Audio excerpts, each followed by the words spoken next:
जब आप मंदिर में पूजा करने के लिए जाती हो तो बिना स्नान किए तो नहीं जाती होगी। कोई चली जाती मंदिर में पूजा करने बिना स्नान के? आप मंदिर में जब जाते हो तो स्नान करके जाते हो, लेकिन रसोई घर में जाती हो तो मैंने देखा स्लीपर पहने चली जाते कुछ लोग। स्लीपर पहन करके रसोई घर में जा रहे हैं, बिना स्नान करके भोजन बना रहे हैं।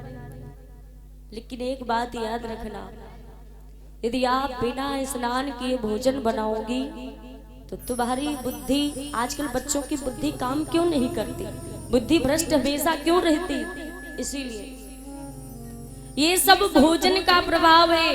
यदि ये नकारात्मक जितनी शक्तियां हैं ना, आपके आसपास घुमा करती हैं। अगर आप स्नान ध्यान करके हमेशा अच्छे से बन के रहोगे, अच्छे साफ सुथरे वस्त्र पहनोगे, तो ये जितनी गलत शक्तियां, गंदी शक्तियां हैं तुम्हारे पास नहीं आएंगी, टच भी नहीं करेंगे। टच इसको करेंगे जो बिना स्नान किए रहता है। आज के बच्चों की बुद्धि क्यों खराब रहती है? इसलिए क्योंकि स्नान तो करते नहीं है। माताएं भी ऐसे सुबह बच्चों को पढ़ने के लिए भेज देती, टिफिन तैयार कर देती बिना नहाए। बच्चे ने टिफिन वही लिया, खाना लेकर के जाते, वही खाते हैं, तो बुद्धि उनकी भ्रष्ट रहती। कहते नींद आ रही, क्यों आती नींद? इसीलिए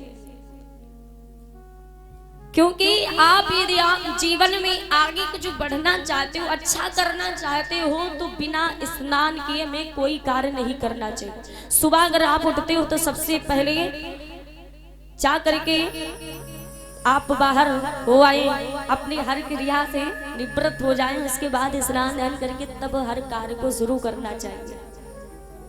लेकिन उठे चारपाई से, चलो खेती में काम करनी, तो पहले भाग पड़े सो उठ के। कहते हैं ना कि जैसा खाओगे अन्न वैसा होगा मन।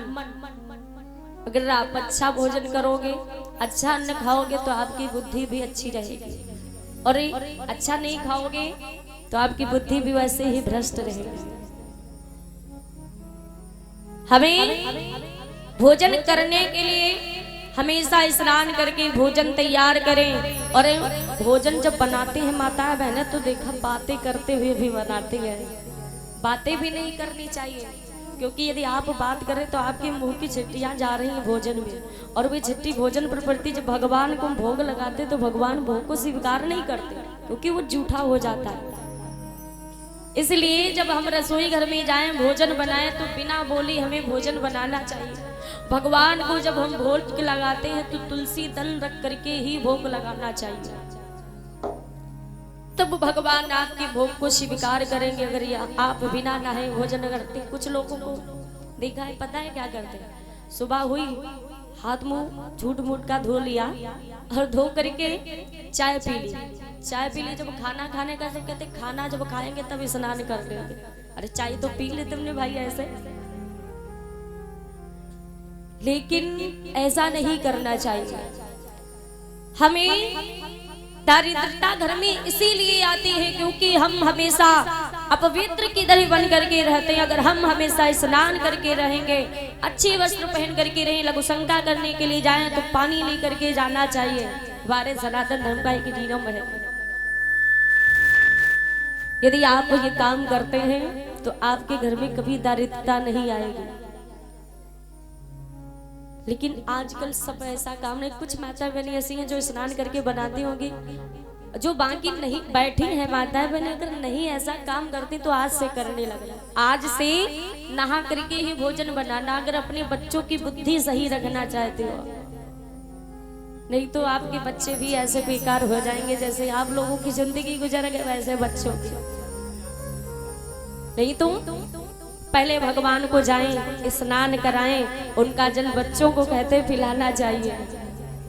भगवान को जो भोग लगाएं, वो भोजन जो बच जाए भोग लगा करके लेके आए, बच्चों को खिलाएं, खुद खाएं, तो हमारी बुद्धि सही सलामत रहती है, हर कार्य हमारा बनता है। लेकिन हम देख रहे हैं यहाँ के भक्त ऐसे ठीक ठाक है, सभी सही है, कोई गलत नहीं दिखता है। भाभी लोगों को भी देखा है रोज स्नान करके ही काम करती है। अच्छी बात है, हमेशा ऐसे किया करो। ये मत सोचना कि भी भागवत चल रही तब कर रहे हैं, फिर बाद में अपनी पोजीशन में आ जाओ। परीक्षित भैया स्नान करके तो रोज नहीं खाते पीते होंगे, ऐसा चाय पी लेते होंगे। आज के बाद यदि परिचित बने हो, 7 दिन कथा सुन रहे हो, तो आज के बाद कभी ऐसा मत करना। कभी तो करके देखना कि आपके लिए कुछ अच्छा होता कि नहीं जीवन में। स्नान करके ही आज से खाना पीना, चाहे चाय पीना, चाहे भोजन करना, फिर दिन भर चाहे जहां रहो। बोली सच्ची दरबार की। इधर